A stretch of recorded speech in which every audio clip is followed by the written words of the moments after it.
Bonjour, page 118, numéro 1F, une résolution d'équation trigonométrique, une tangente sur un intervalle de 0 à 5. La première étape, c'est d'enlever K.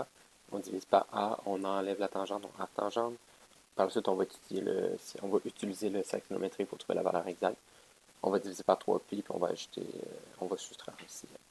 Dans ce cas-ci, il n'y a pas de K, donc on vient de gagner une étape. On divise par racine carrée de 3. C'est pas ennemi de laisser une fraction au dénominateur. Donc, ce qu'on va faire, on va faire ce qui est ici. On va multiplier par racine carrée de 3 sur racine carrée de 3. Comme ceci, ça donne 1. On ne change pas la fraction. Au numérateur, ça me donne racine carrée de 3. Au dénominateur, ça donne 3. Donc, cette fraction-ci devient celle-ci qui est admissible. Je fais arc tangente de racine carrée de 3 sur 3. Si on regarde le cercle trigonométrique, racine carrée de 3, je vous rappelle que c'est le sin sur cos. Donc ici, c'était le sinus, c'est 1 demi divisé par racine carrée de 3 sur 2. Si vous faites la simplification, ça donne ceci. Je vais vous montrer. Donc 1 demi divisé par racine carrée de 3 sur 2, ça va donner racine carrée de 3 sur 3. On l'a vu en classe lorsqu'on utilise la fonction tangente. Une fois que j'ai ceci, je vous rappelle que pour une tangente, on ne sépare pas en deux parties parce qu'une période d'une fonction tangente, c'est simplement pi. Si vous regardez les valeurs ici, à partir de 7pi sur 6, c'est la même chose que pi sur 6. Le 1, c'est la même chose que 1. Racine carrée de 3, c'est la même chose. Dans la période, c'est simplement pi.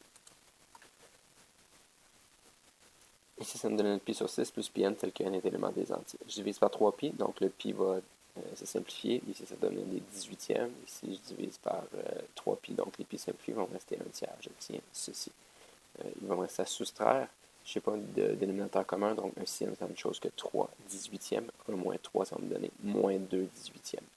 Moins 2 18e, c'est pas la plus belle écriture. Souvent, on veut les valeurs qui sont positives. Donc, ici, ce qu'on va faire, on va ajouter une période. Donc, ici, j'ai juste modifié ma réponse. J'ai simplifié en fait moins 1 neuvième et j'ai ajouté une période, donc 1 tiers ou si vous voulez 3 neuvièmes. Donc, moins 1 plus 3, ça donne 2 neuvièmes. Donc, ceci c'est équivalent évidemment. Puis, c'est l'explication que pour passer de moins 1 neuvième à 2 neuvièmes, c'est la réponse suivante.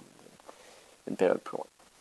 Maintenant, j'ai 2 neuvièmes qui est entre 0 et 5, il n'y a pas de problème. 5 en neuvième, c'est 45 neuvièmes. Donc, ce qu'on veut faire, on veut écrire 2 neuvièmes plus 3. Donc, 5 neuvièmes plus 3. 8 neuvièmes, 11 neuvièmes, 14, 17, 20, 23, et ainsi de suite. C'est un peu désagréable. On peut regarder la réponse, il va en avoir vraiment beaucoup. Donc, 2, 5, 8, 11, 14, c'est toujours plus 3, plus 3, plus 3. Puis éventuellement, il faut arrêter avant 45 neuvièmes. Donc, à 44, c'était la dernière valeur.